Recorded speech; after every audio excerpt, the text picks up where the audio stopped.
final words.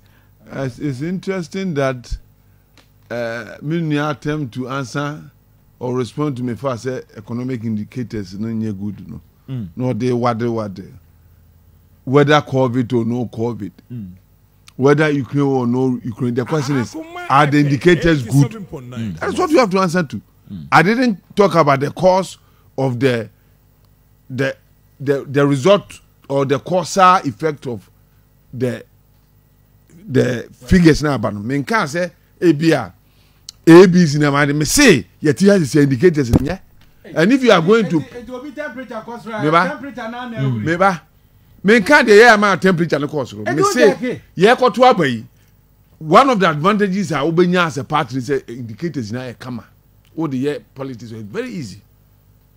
Whether by deliberate or accident, say nya we den oko election ma it makes it difficult. Because to need there or no fan kwan fast we do ho because school awakwa out here say be on here.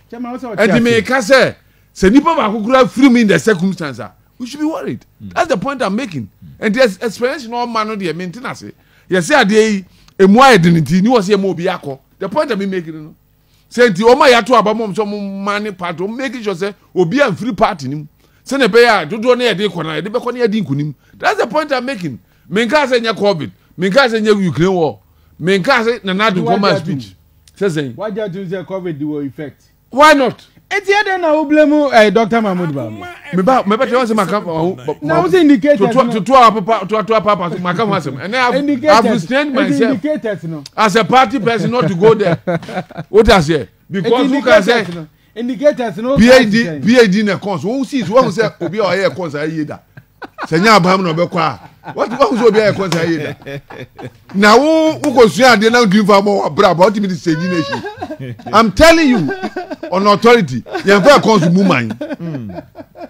They are just theories. What will be our cons why da as ka bo kuma say boy cons ni bi o here man bo ba kudi ya wa si ka bo kuma say boy cons ni ba kwa wa here lawyer lecturers the crowd and go go school. Yes, yeah, no lecturers yeah and go go school. They are deceptive theories that are documented for people to learn. Cons doesn't prosper people. Otherwise economy is more kroma ko na ye obi anu akoso cons wa ye this was kwa abamu na the magic na wa abamu no ko ebi. Otherwise they never get so peer it doesn't mean anything.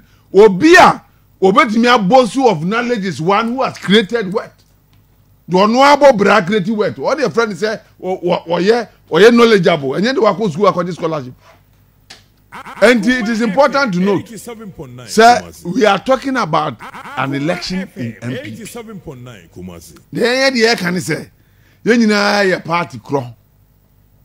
And to mumi yen strive to say, yebema fairness about election. That's what we are asking for. Hula balloon na kosu nyina ano, the yen bi say nyina ano no, pepere yo. Yen na ayi minu ya ka say ebi ko dwomu ma ho. Yen ye candidate what to a proper candidate Japan. We have done minus 39 constituency. Every constituency has been visited.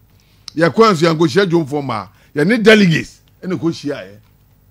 And in every meeting we had an attendance of about 98%. And yeah, I told you message. We are prepared to win the election. And yeah, fakata sumu asun kase obiako address the right people to lose. Yeah, special voting. We spoke one-on-one to every chairman, every person who was involved. We did. And so when we complain, we know what we complain about. You can't say more being got to more be. You can't say chairman want to take a decision. If you are influenced by money, it's your own cup of tea. But the point is that you making sure you say my you funny pan ko share them no pure ma beto aba. Many kind yeri nipa call hotels ko share ho Akoma FM 87.9 and that is worrisome a party mu na share ye and so no kwa de oye yesi mu me nya isa party share na mo bi ani so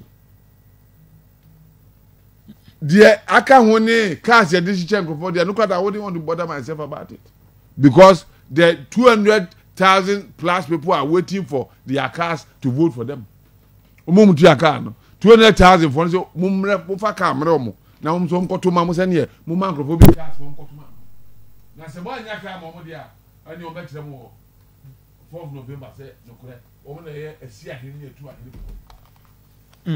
and the delegates, yes, Akoma FM 87.9. Montu Abano, Emma dear, we are popular. Montu Amanama de Timum for a penal. Na yetwin make 8 no na any powers you na MPP nya continuous 30 years in Gambia. All right. All right.